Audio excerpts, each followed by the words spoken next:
Imagine building like a multi-billion-dollar state-of-the-art digital empire. Okay. You've got tens of millions of users, incredible revenue growth, the exact kind of data infrastructure most countries completely dream of. Right, the whole package. Exactly. And then every single morning, you have to send teams out with literal jerry cans of diesel just to keep the whole thing from unplugging. Yeah, it's quite the image. It really is. That exact paradox, the collision between this like next generation ambition and sheer physical gravity, that is what we are unpacking today. It's basically the ultimate diagnostic puzzle for an economy. You know? Right. The macro level spreadsheet tells you one thing. It's a story of absolute triumph. But then the micro level reality on the street tells a completely different, much more complicated story. Which brings us to today's mission. So welcome to this special deep dive brought to you straight from the newsroom of Addis Fortune, which is Ethiopia's largest English weekly newspaper. Glad to be here. So we are diving into a massive stack of reporting directly from Addis Fortune's latest Ethiopian economic review.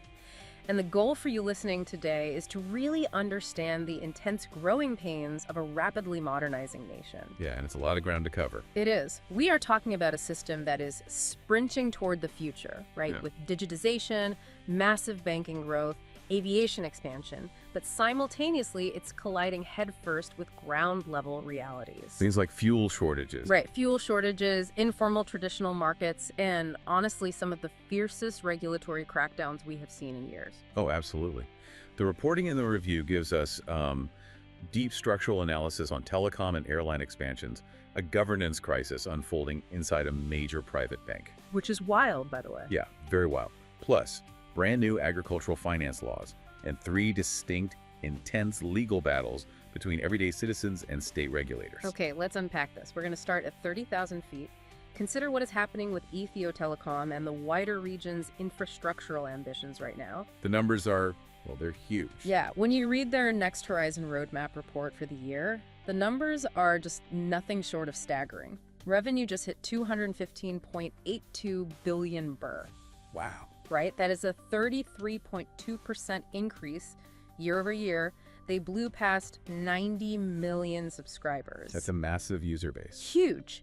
And for the very first time in their history, data and internet services actually overtook mobile voice as their top revenue source. This is a huge milestone. It is. Yep. On paper, that is a flawless digital transformation victory. What's fascinating here, though, is the hidden vulnerability beneath all those top-line numbers. Okay, lay it on me. Well, when you peel back the financial wins and you look at the physical infrastructure required to actually sustain them, a major bottleneck emerges. Well, right, because you can't just have digital data floating in the void. Exactly.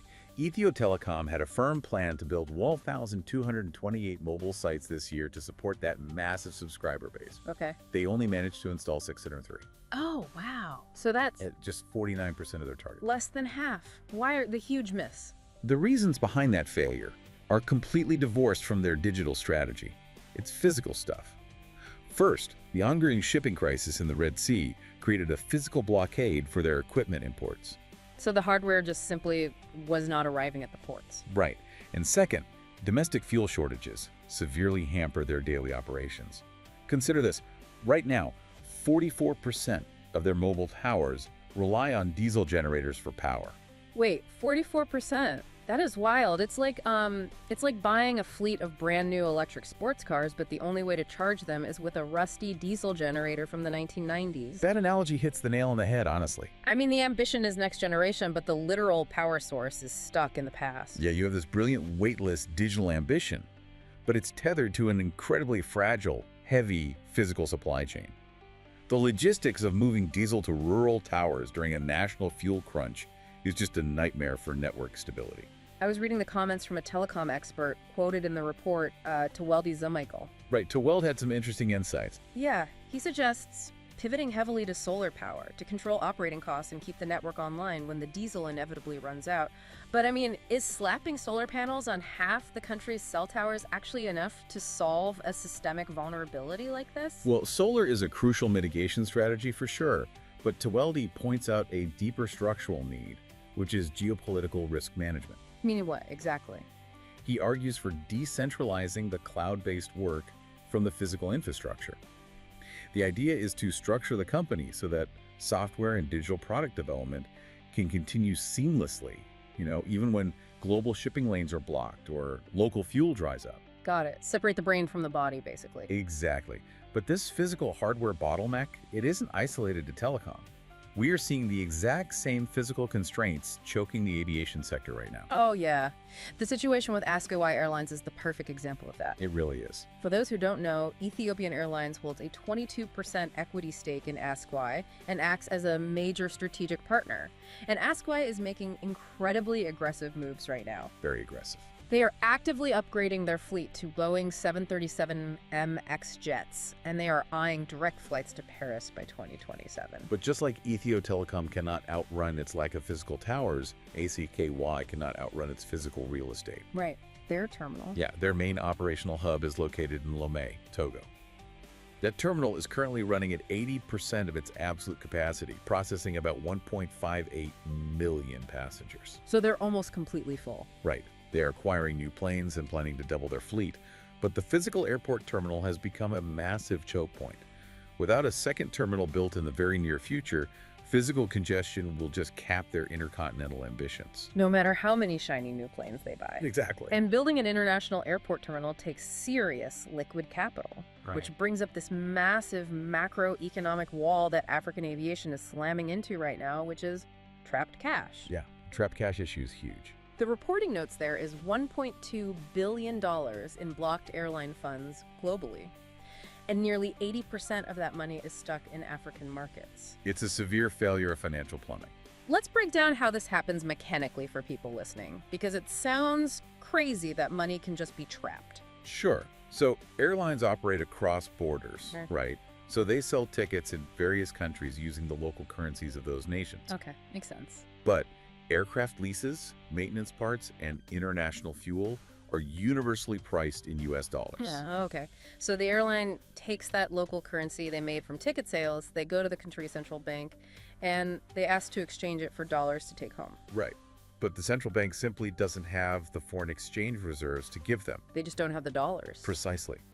Because of severe hard currency shortages and strict foreign exchange regulations in certain countries, the airlines are forbidden from converting their local revenues back into dollars. ASCOW is currently facing this exact crisis in markets like Gabon and Angola. The money belongs to the airline on paper, sitting in a local bank account, but they literally cannot move it across borders to pay for those new 737s or fund a new terminal in Lomé.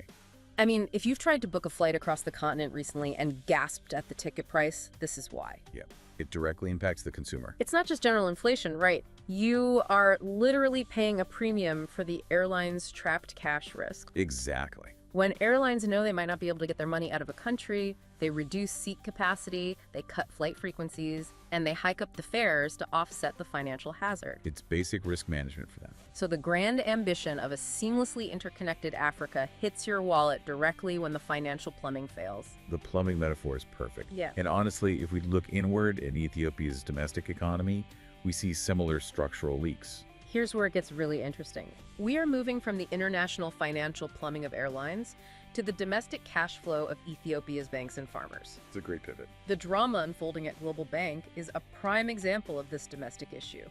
The board of directors just suspended 18 executives, including the bank's president, Tesfaye Bourou. Yeah, an entire executive sweep. The suspension was triggered by an internal investigation into the rapid withdrawal of a massive time deposit, estimated to be in the hundreds of millions of birr. Hundreds of millions. Right. And this is a fascinating contrast because superficially, Global Bank just posted a phenomenal year. He really did. Their total assets expanded by a massive 42%, reaching 34.43 billion birr. Exactly. But this boardroom upheaval exposes a much deeper structural danger that's brewing across the broader banking sector. Right. Former banker Tilahun Girma was quoted sounding the alarm on this in the report. He warned that this kind of record asset growth is actually masking a serious vulnerability. He had a really good quote about that. He did. He noted that banks are increasingly relying on short-term, high-cost time deposits as a fire extinguisher when liquidity tightens up. Using deposits as a fire extinguisher is just a brilliant way to describe the panic. It really paints a picture. It does. When a bank is desperate for immediate cash to meet regulatory reserves or fund outbound transfers, they start buying funds from large corporate depositors. Buying funds, Yeah. meaning they offer crazy high rates. Yes, they offer incredibly high premium interest rates to incentivize those depositors to park their cash at the bank quickly. But doing this creates what we call a severe asset-liability mismatch. Wait, let's break that down for a second for everyone. Sure. An asset liability mismatch basically means the bank is borrowing money on a short-term basis, say a 30-day or 90-day really expensive deposit from a desperate corporate investor, right? Correct. But they've already loaned that money out to someone else for like a 5-year commercial building project. So if that corporate investor comes knocking next month and wants their cash back, the bank is completely trapped because the money is literally tied up in concrete, right? You've got the exact mechanism. You are funding long-term, illiquid assets with very expensive, highly volatile, short-term liabilities. That sounds incredibly dangerous. It is. It devours the bank's profitability because you are paying sky-high interest to the depositor, and it shifts immense systemic risk onto the bank's balance sheet if that depositor withdraws suddenly. Which is exactly what appears to have happened at Global Bank. Right. And what makes this a true governance crisis, according to Tillahun, is that the internal watchdogs completely missed it. Wait, aren't there committees specifically for this? Yes. What's terrifying for these boards is that the Asset Liability Committee, or ALCO, is specifically designed to catch this. They missed their one job. The ALCO, alongside the risk and compliance units, exists purely to monitor that exact maturity mismatch and stop management from taking on toxic short-term debt. So when those committees fail to intervene, a management mistake just metastasizes into a total failure of corporate governance. Exactly. So the corporate suites in the capital are clearly struggling to manage their cash flow safely. Let's contrast that with a brand new government mechanism attempting to fix liquidity for the people actually feeding the country, the farmers. Right, moving from the banks to the fields. Yeah. The government recently enacted a regulation for a warehouse receipt system. This is a really interesting structural intervention to solve the agricultural sector's seasonal cash squeeze. How does that squeeze normally play out? Well, traditionally, Ethiopian agriculture is rain-fed. That means the majority of the harvests arrive at the exact same time. The local markets are just suddenly flooded with grain. Right, supply goes way up. And at the same time, farmers desperately need immediate cash to pay off their seasonal debts or buy fertilizer for the next planting cycle. So they have to sell immediately. Yes, they're forced into selling their crops when market prices are at their absolute lowest due to the oversupply. It's a brutal cycle. They do months of grueling physical labor, but the market timing just completely robs them of their profit margin. Exactly. But this new warehouse receipt system theoretically changes the game, right? On paper, yes. Now, farmers can take their staple crops, things like teff, maize, wheat tops, and store them in certified, highly regulated warehouses. And what do they get for that? In return, they receive a formal receipt.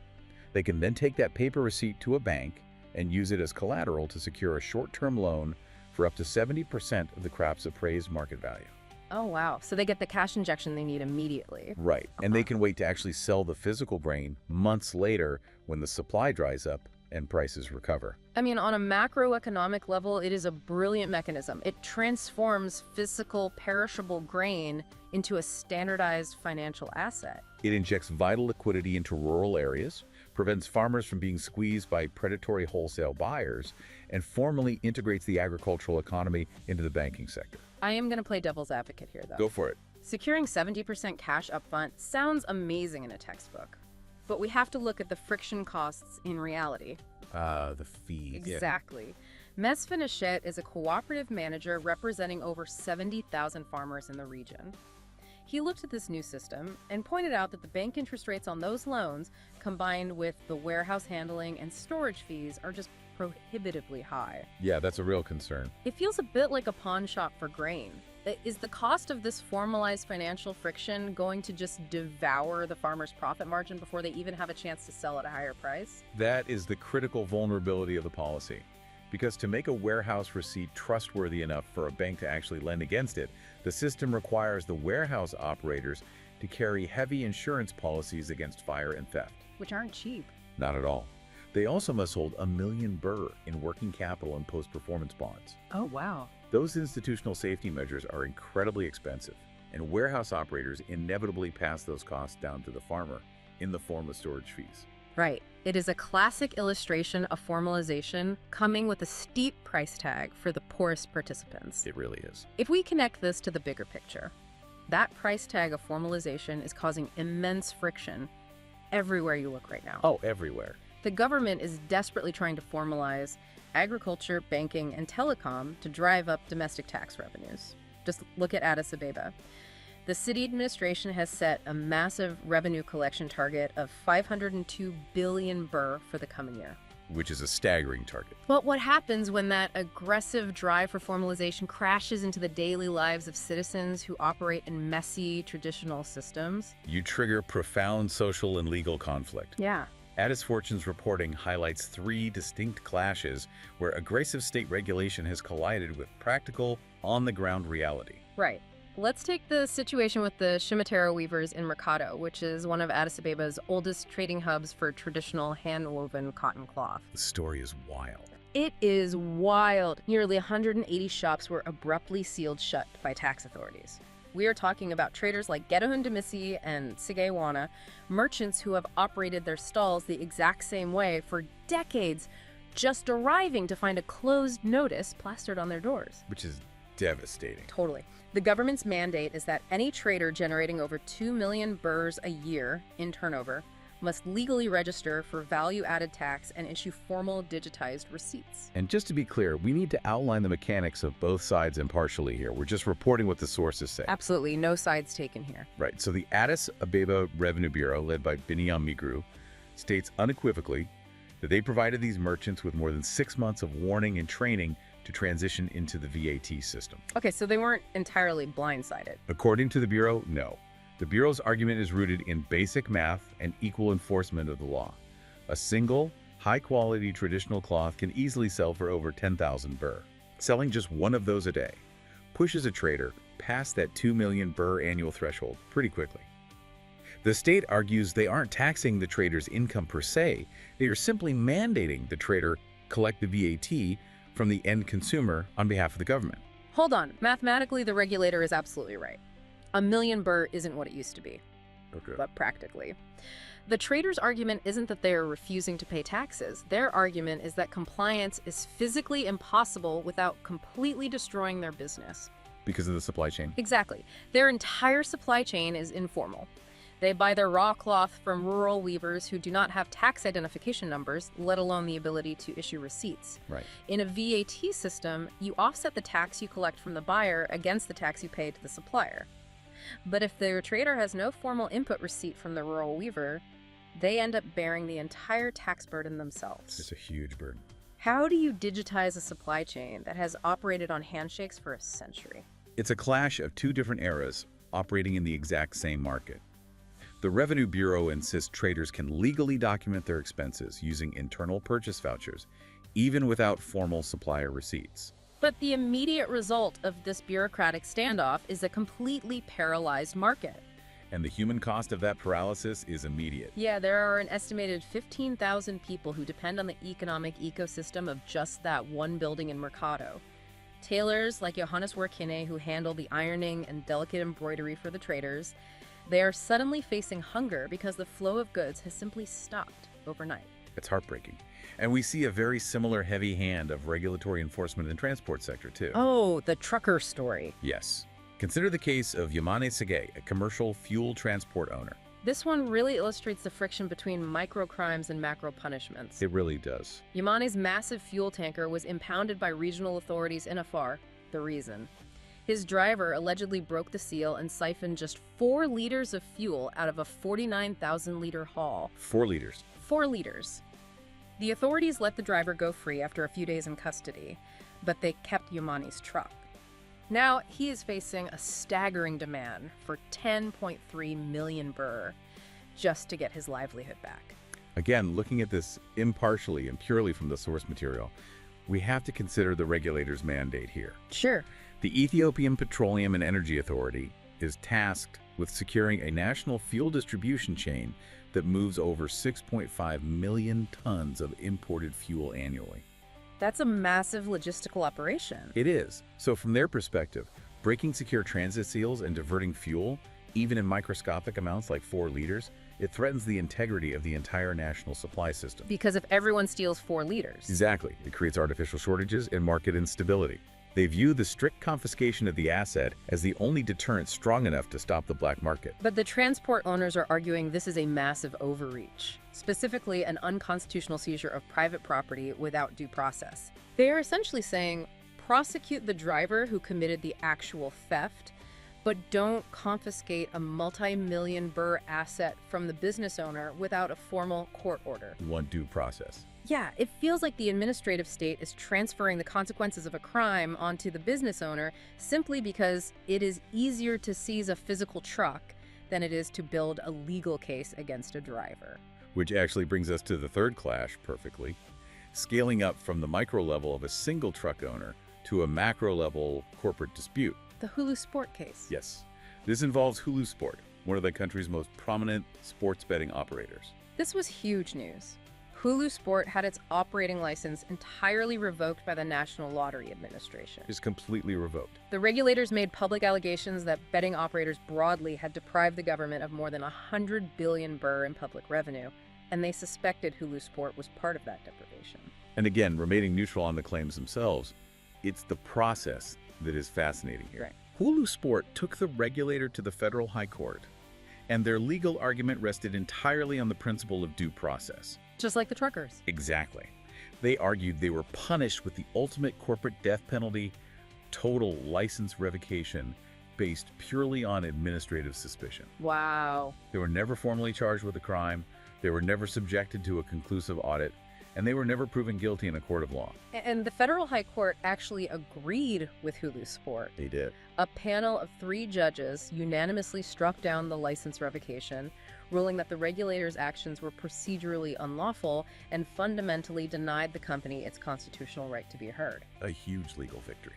But here is where it gets incredibly Kafkaesque.